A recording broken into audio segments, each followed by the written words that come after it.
Bismillahirrahmanirrahim. Assalamu alaikum students. Today we will learn about active and passive voice. आज हम इस video में active voice और passive voice सीखेंगे और बड़े इजी ट्रिक्स के साथ। अगर आपको टेंसेस नहीं भी आते तो बेटा नो प्रॉब्लम, ये चंद एक रूल्स हैं, चंद एक ट्रिक्स हैं और इन रूल्स और ट्रिक्स के ज़रिए हम आसानी से, चैलेंज के साथ कहता हूँ मैं आपको, गारंटी के साथ कहता हूँ, आपके एक्टिव एंड पैसिव वॉइस वाला क्वेश्चन जो है एग्ज़ाम के लिहाज से 100% प्रिपेयर हो जाएगा। तो रूल्स जानने से पहले, रूल्स को याद करने से पहले हम ये जान लेते हैं कि एक्टिव एंड पैसिव वॉइस होता क्या। What is the difference between active and passive voice. यहाँ मैंने एक सेंटेंस लिखा है बेटा, और हर सेंटेंस के 3 पार्ट्स होते हैं।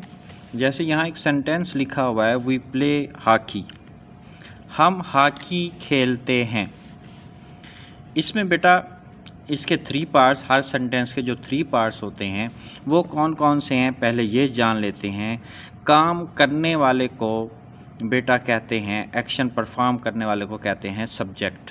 यहाँ पे काम कौन कर रहा है? वी प्ले हॉकी, हम हॉकी खेलते हैं। तो काम करने वाले कौन है? वी हैं, और उनका काम क्या है? प्ले करना, खेलना।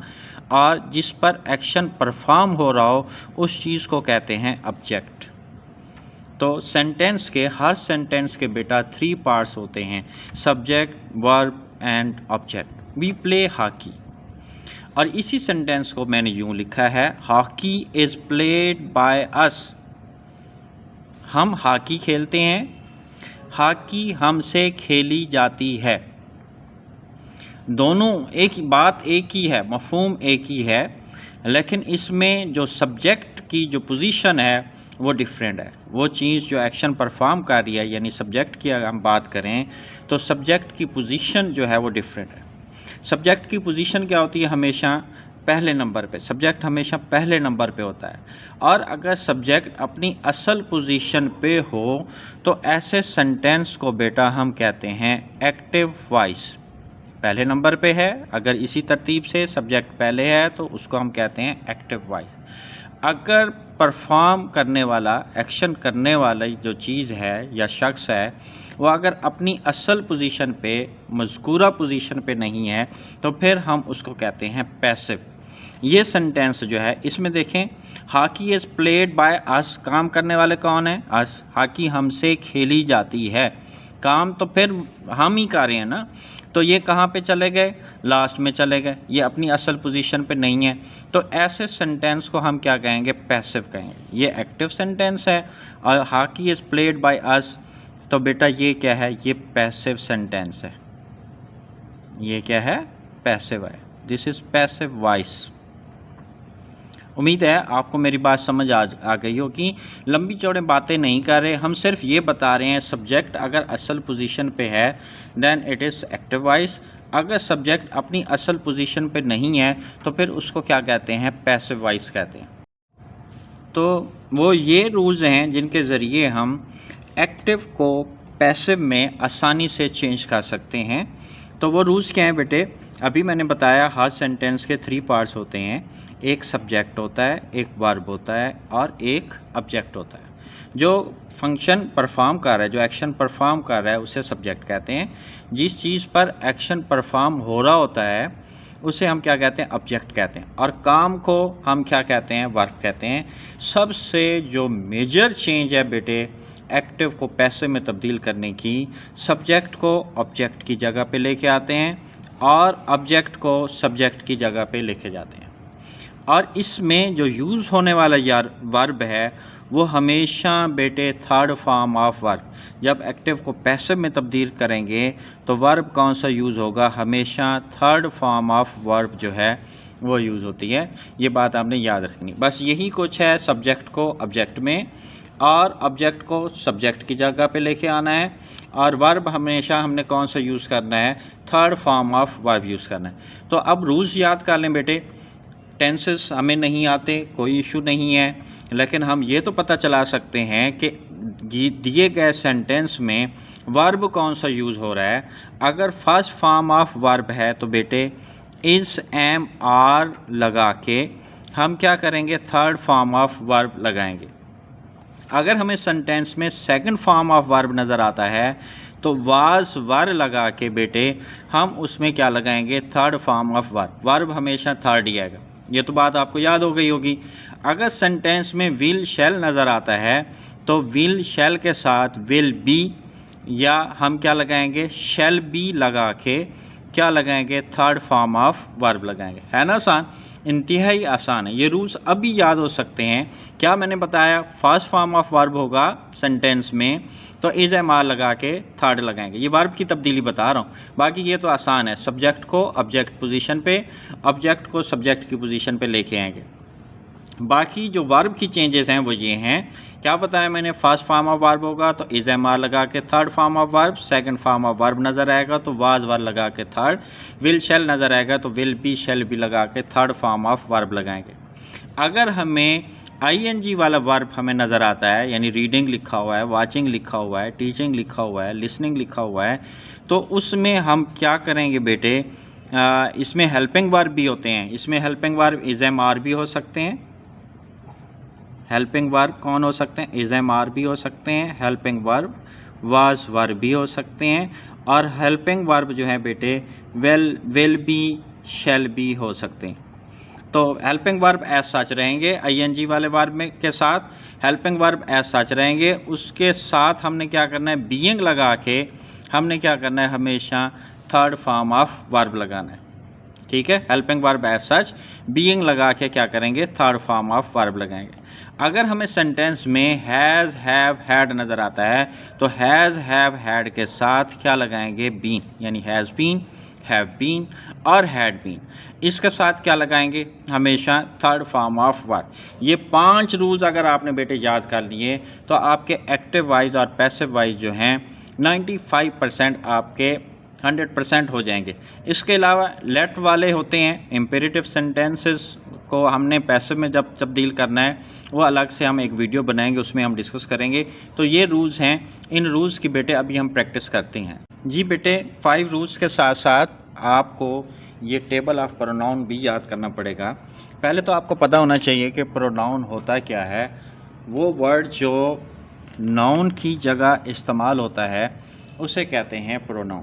For example, Aslam is a good boy. Aslam एक अच्छा लड़का है। He says his prayer regularly, वो अपनी नमाज़ें बाकायदगी से अदा करता है। असलम की जगह ये जो ही इस्तेमाल किया है, नाउन की जगह जो ही इस्तेमाल किया है, इट इज़ कॉल्ड प्रोनाउन। जो चीज़ नाउन की जगह इस्तेमाल होती है उसे हम क्या कहते हैं बेटे, प्रोनाउन कहते हैं। Aslam and Faizan are good friends, they help us in our studies. Aslam और फैज़ान की जगह हमने दे लफ्ज़ इस्तेमाल किया है। This word is pronoun. ये क्या है, ये वर्ड जो है ये प्रोनाउन है। तो वो चीज़ जो नाउन की जगह इस्तेमाल होती है उसे हम क्या कहते हैं, प्रोनाउन कहते हैं। तो वो 5 ट्रिक्स, वो 5 रूल्स, और उसके साथ साथ आपने ये टेबल ऑफ प्रोनाउन यूज़ करना है, याद करना है। ये आपने लोअर क्लासेस में पढ़ा हुआ है। This is not very difficult, it's very simple, very easy.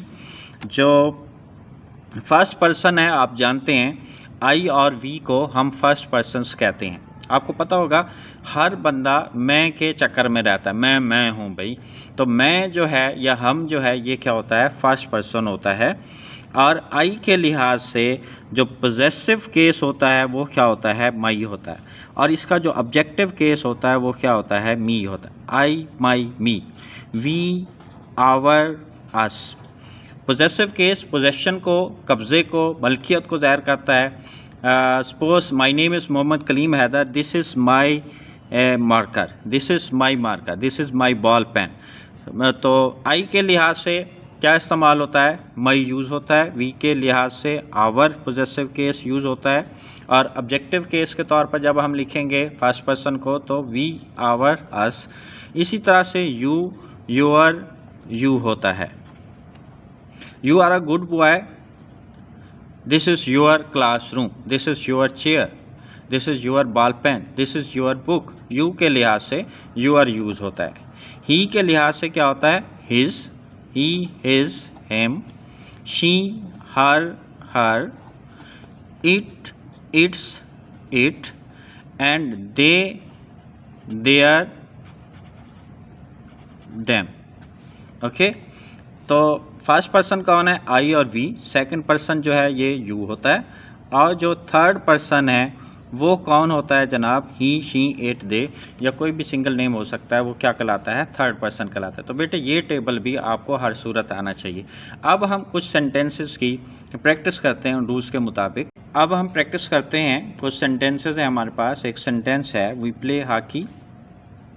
इसमें वी जो है काम करने वाला है, काम करने वाले हैं, ये सब्जेक्ट कहलाएंगे, और उनका जो काम है, वर्ब है, वो प्ले है।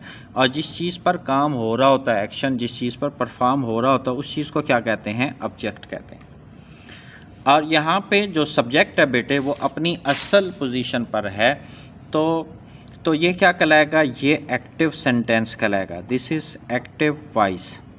और इसका पैसिव जब बनाएंगे तो मैंने आपको जो मेजर चेंज बताई थी, मेजर चेंज ये है कि हम ऑब्जेक्ट को सब्जेक्ट की जगह पे लेके आते हैं और सब्जेक्ट को ऑब्जेक्ट की जगह पे लेके जाते हैं। तो आपने क्या करना है? अब हॉकी को यहाँ लेके आना है और वी को यहाँ पे लेके जाना है। जब वी को यहाँ पे लेके आएंगे तो ये अपनी कौन सी हालत में है? अभी मैंने टेबल ऑफ प्रोनाउन बताया, वी, आवर, अस। ऑब्जेक्ट वाले, इसका ऑब्जेक्टिव केस यहाँ पे लिखेंगे। जब इसको यहाँ पे लेके आएंगे तो इसका क्या लिखेंगे? Objective case. We play hockey. अब इसको जब पैसिव में तब्दील करेंगे, ये हॉकी पहले आ गया, हॉकी, और वी जब लास्ट में जाएगा तो ये हो गया बाय अस। और बाय का यूज़ भी होता है, ये आपने याद रखना है। और मैंने आपको जो रूल्स बताए हैं, अगर हमें सेंटेंस में फर्स्ट फॉर्म ऑफ वर्ब नज़र आता है तो इज, एम, आर लगा के थर्ड फॉर्म ऑफ वर्ब। हमेशा एक्टिव से जब पैसिव बनाएंगे तो हमेशा third form of verb use होता है। हॉकी यहाँ पे आ गया, वी लास्ट में गया तो उसका ऑब्जेक्टिव केस आज सामने लिख दिया, और ये फर्स्ट फॉर्म ऑफ वर्ब है तो इज़, एम, आर लगा के थर्ड लगाएंगे। हॉकी के साथ इज़ आता है, एम नहीं आता, आर नहीं आता, तो इज़ लगा hockey is played, third form of verb लगाएंगे, hockey is played by us. एक और सेंटेंस बेटे यहाँ पे दिया हुआ है, the peon rings the bell. यहाँ पे सब्जेक्ट कौन? पियन, और उसका काम क्या है? रिंग करना। और काम किस चीज़ पर हो रहा है? बेल पर। पियन घंटी बजाता है। काम करने वाला पियन है, काम क्या उसका? बजाना, रिंग करना। काम किस चीज़ पर हो रहा है? बेल पर।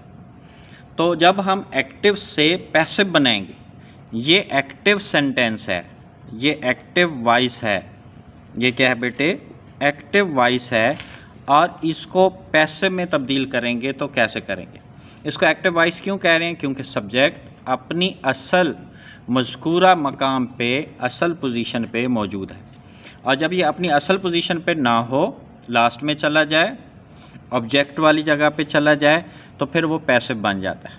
ऑब्जेक्ट सब्जेक्ट की जगह पे आ जाता है और सब्जेक्ट ऑब्जेक्ट वाली पोजीशन पे चला जाता है। तो बेल को पहले लिखेंगे बेटे, ये बेल को पहले लिख दिया, द बेल, और द पियन ये लास्ट में चला जाएगा, बाय द पियन लिख देंगे, सिंपल। और यहाँ पे हम देखेंगे वर्ब कौन सा है। वर्ब को देखेंगे, फर्स्ट फॉर्म ऑफ वर्ब होगा तो इज, एम, आर लगा के थर्ड, अगर सेकंड होगा तो वाज, वर लगा के थर्ड, विल, शैल होगा तो विल बी, शैल बी लगा के थर्ड फॉर्म ऑफ वर्ब लगाएंगे। और अगर आईएनजी वाला वर्ब होगा और उसके साथ जो भी हेल्पिंग वर्ब होगा उसको एज सच लिखेंगे, बीइंग लगा के थर्ड फॉर्म ऑफ वर्ब लगाएंगे। हैज़, हैव, हैड नज़र आएगा तो हैज़, हैव, हैड, बीन लगा के बेटे क्या लगाएंगे? थर्ड फॉर्म ऑफ वर्ब लगाएंगे। तो हमारे पास ये जो सेंटेंस था, पियन को लास्ट में लेके गए, बेल को यहाँ पे लेके आए, तो यहाँ पे क्या करना है? अब फर्स्ट फॉर्म ऑफ वर्ब है, रिंग्स जो है ये फर्स्ट फॉर्म ऑफ वर्ब है, इज, एम, आर लगा के क्या लगाएंगे? थर्ड। बेल के साथ इज आएगा, एम आएगा, आर आएगा। यकीनन आप जानते हैं सिंगल के साथ क्या आता है? इज आता है। आई के साथ एम आता है, ज़्यादा के साथ आर आता है। द बेल इज रंग, रिंग, रैंक, रंग होता है। थर्ड फॉर्म ऑफ वर्ब जो है ये रंग है। द बेल इज रंग बाय द पियन।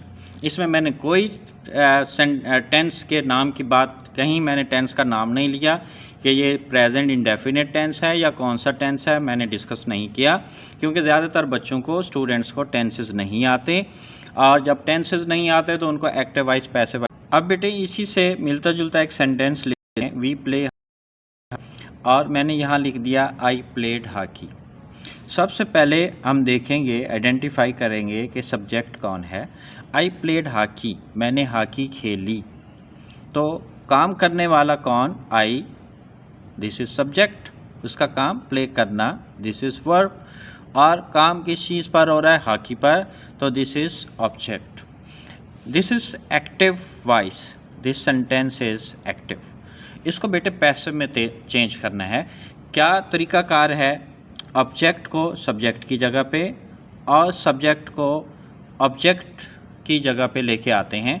तो इसको तब्दील करने का तरीका मैंने आपको बता दिया। तो हॉकी पहले आ गया, हॉकी को पहले लिख लेते हैं, हॉकी, और आई जब लास्ट में जाएगा तो टेबल ऑफ प्रोनाउन मैंने बताया था, आई, माई, मी। आई का जो ऑब्जेक्टिव केस है वो मी है। आई जब लास्ट में ऑब्जेक्ट की जगह पे जाएगा तो ये बन जाएगा बाय मी। अब यहाँ पे हम देखेंगे कि रूल कौन सा अप्लाई होगा, फर्स्ट फॉर्म ऑफ वर्ब वाला, सेकंड फॉर्म ऑफ वर्ब वाला, कौन सा रूल अप्लाई होगा। तो हमें यहाँ पे क्या नज़र आ रहा है, played is second form of verb. तो क्या करेंगे, सेकंड फॉर्म ऑफ वर्ब को रिप्लेस करके वाज वर्ब लगाएंगे और third form of verb. Hockey के साथ वाज आएगा या वार आएगा, हॉकी सिंगल है तो वाज आएगा, hockey was played, hockey was by me, this is passive sentence. एक और सेंटेंस बेटे ले लेते हैं, you are playing hockey. Again देखेंगे इसमें सब्जेक्ट कौन, यू, और इसमें जो काम है, वर्ब है, वो प्ले करना है, और काम किस चीज़ पर हो रहा है, हॉकी पर, this is object, this is subject, verb and object. और इसका तरीकाकार क्या है, हॉकी ऑब्जेक्ट को सब्जेक्ट की जगह पे, सब्जेक्ट को ऑब्जेक्ट की जगह पे, इसको यहाँ लेके आएंगे, और ऑब्जेक्ट को सब्जेक्ट की जगह पे लेके आएंगे, और वर्ब जो है वो रूल्स के मुताबिक चेंज करेंगे। पहले इनको चेंज कर लेते हैं, ऑब्जेक्ट पहले आ गया हॉकी, और यू जब लास्ट में जाएगा तो क्या रहेगा, ये भी यू रहेगा। टेबल ऑफ प्रोनाउन आप याद कर चुके हैं, यू क्या है, यू, यूअर, यू। यू का जो ऑब्जेक्टिव केस है वो क्या है, यू है, तो हमने इसको यू लिख दिया, बाय यू। और यहाँ पे आर प्लेइंग है, तो मैंने आपको एक रूल बताया था बेटे, हमें यहाँ टेंसेस याद करने की ज़रूरत नहीं है। आईएनजी वाला वर्ब हो तो बीइंग लगा के क्या करते हैं, थर्ड फॉर्म ऑफ वर्ब लगाते हैं। और मैंने ये बात भी बताई थी कि इसके साथ जो भी हेल्पिंग वर्ब होगा वो हेल्पिंग वर्ब बेटे एज सच लिखते हैं। यहाँ पे हेल्पिंग वर्ब क्या है, आर है। हॉकी के लिहाज से आर आएगा, इज आएगा, क्या आएगा, हॉकी इज आएगा, हॉकी के लिहाज से इज आएगा, हॉकी इज बीइंग। और आपको पता है वर्ब कौन सा हमेशा यहाँ पे पैसिव में यूज़ करते हैं, third, hockey is being played by you. ये कौन सा सेंटेंस है, ये एक्टिव है बेटे, और ये आपका पैसिव। इंतहाई आसान है। मज़ीद प्रैक्टिस जो है हम 2 to 3 मोर वीडियोस बनाएंगे पैसिव एक्टिव पैसिव वॉइस के ऊपर, ताकि आपकी मज़ीद प्रैक्टिस हो सके और आपको ये आसानी से समझ आ सके। That's it, thank you.